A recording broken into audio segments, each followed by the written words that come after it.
शिव पार्वती तथा उनकी बारात की विदाई, भगवान शिव का समस्त देवताओं को विदा करके कैलाश पर रहना और पार्वती खंड के श्रवण की महिमा।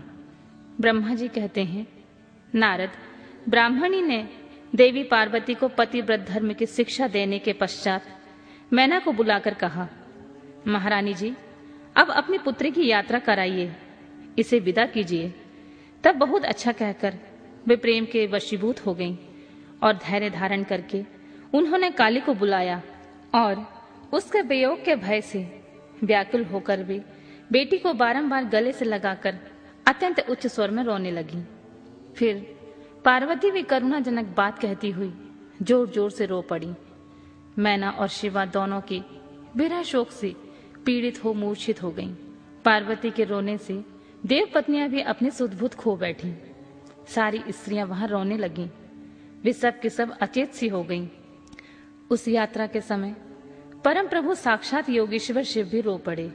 फिर दूसरा कौन चुप रह सकता था।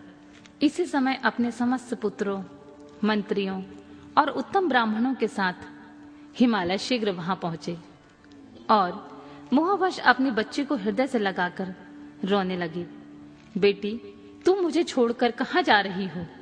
ऐसा कहकर सारे जगत को सूना मानते हुए वे बारंबार विलाप करने लगे। तब ज्ञानियों में श्रेष्ठ पुरोहित ने अन्य ब्राह्मणों के सहयोग से कृपा पूर्वक अध्यात्म विद्या का उपदेश देते हुए सबको सुखद रीति से समझाया। पार्वती ने भक्ति भाव से माता पिता तथा गुरु को प्रणाम किया। वे महामाया होकर भी लोक 4 वर्ष बारंबार रो उठती।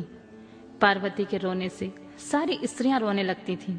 माता मैना तो बहुत रोई, भौजाइयां भी रोने लगी। यही दशा भाइयों की थी। शिवा की माँ, भाभियां तथा अन्य युवतियां बार बार रुदन करने लगी।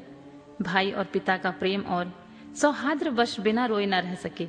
उस समय ब्राह्मणों ने मिलकर सबको आदर पूर्वक समझाया और यह सूचित किया कि यात्रा के लिए यह सबसे उत्तम एवं सुखद लग्न है। तब हिमालय और मैना ने विवेक पूर्वक धैर्य धारण करके शिवा के बैठने के लिए पालकी मंगवाई। ब्राह्मण की पत्नियों ने शिवा को उस पर चढ़ाया और सबने मिलकर आशीर्वाद दिया। माता पिता और ब्राह्मणों ने भी अपनी शुभकामना प्रकट की। मैना और हिमालय ने पार्वती को ऐसे ऐसे सामान दिए जो महारानी की योग्य थे। नाना प्रकार के द्रव्यों की शुभ राशि भेंट की जो दूसरों के लिए परम दुर्लभ थी।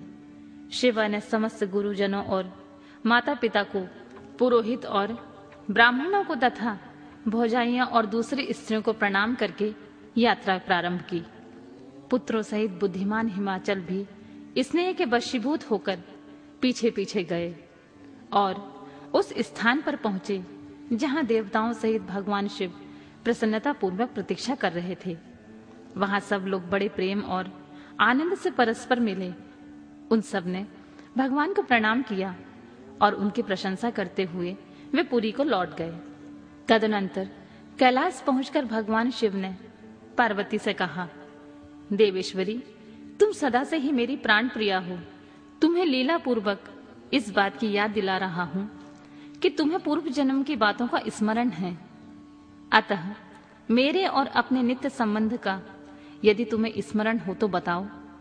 अपने प्राणनाथ महेश्वर की यह बात सुनकर शंकर की नित्य प्रिया पार्वती मुस्कुराती हुई बोली, प्राणेश्वर, मुझे सब बातों का स्मरण है, किंतु इस समय आप चुप रहिए और इस अवसर के अनुकूल जो कार्य हो उसी को शीघ्र पूर्ण कीजिए। ब्रह्मा जी कहते हैं, नारद, प्रिया पार्वती के सैकड़ों सुधा धाराओं के समान मधुर वचन को सुनकर लोकाचार पारायण भगवान विश्वनाथ बड़े प्रसन्न हुए। उन्होंने बहुत सी सामग्रियां एकत्रित करके नारायण आदि देवताओं को भांति भांति के मनोहर भोज्य वस्तुएं खिलाईं। इसी तरह अपने विवाह में पधारे हुए दूसरे लोगों को भी भगवान शंकर ने प्रेम पूर्वक सुमधुर रस से युक्त नाना प्रकार का अन्य भोजन कराया। भोजन के पश्चात उन सब देवताओं ने नाना रत्नों से विभूषित हो अपनी स्त्रियों और सेवक गणों के साथ आकर प्रभु चंद्रशेखर को प्रणाम किया।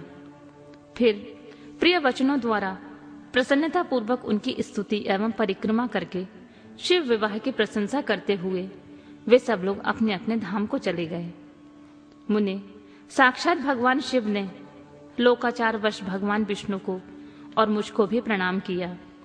ठीक उसी तरह जैसे वामन रूपधारी श्री हरि ने महर्षि कश्यप को नमस्कार किया था, तब मैंने और श्री विष्णु ने शिव को हृदय से लगाकर उनको आशीर्वाद दिया। तदनंतर श्री हरि ने उन्हें परब्रह्म परमात्मा मानकर उनकी उत्तम स्तुति की। इसके बाद मेरे सहित भगवान विष्णु शिव से विदा ले शिवा और शिव को प्रसन्नता पूर्वक हाथ जोड़कर उनके विवाह की प्रशंसा करते हुए अपने उत्तम धाम को गए। भगवान शिव भी पार्वती के साथ सानंद विहार करते हुए अपने निवास भूत कैलाश पर्वत पर रहने लगे। समस्त शिवगणों को इस विवाह से बड़ा सुख मिला। वे अत्यंत भक्ति पूर्वक शिवा और शिव की आराधना करने लगे। तात, इस प्रकार मैंने परम मंगलमय शिव विवाह का वर्णन किया। यह शोकनाशक, आनंददायक तथा धन और आयु की वृद्धि करने वाला है। जो पुरुष भगवान शिव और शिवा में मन लगाकर पवित्र हो प्रतिदिन इस प्रसंग को सुनता अथवा नियम पूर्वक दूसरों को सुनाता है, वह शिवलोक को प्राप्त कर लेता है। यह अद्भुत आख्यान कहा गया जो मंगल का आवास स्थान है। यह संपूर्ण विघ्नों को शांत करके समस्त रोगों को नाश करने वाला है। इसके द्वारा स्वर्ग, यश, आयु तथा पुत्र और पौत्री की प्राप्ति होती है। वह संपूर्ण कामनाओं को पूर्ण करता है, इस लोक में भोग देता और परलोक में मोक्ष प्रदान करता है। इस शुभ प्रसंग को सुनने से अपमृत्यु का शमन होता है और परम शांति की प्राप्ति होती है। यह समस्त दुख स्वप्नों का नाशक तथा बुद्धि और विवेक आदि का साधक है।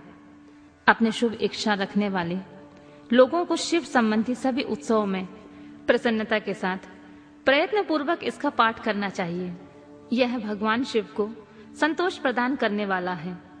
विशेषतः देवता आदि की प्रतिष्ठा के समय तथा शिव संबंधी सभी कार्यों के प्रसंग में प्रसन्नता पूर्वक इसका पाठ करना चाहिए अथवा पवित्र हो शिव पार्वती के इस कल्याणकारी चरित्र का श्रवण करना चाहिए। ऐसा करने से समस्त कार्य सिद्ध होते हैं। यह सत्य है, सत्य है, इसमें कोई संशय नहीं है।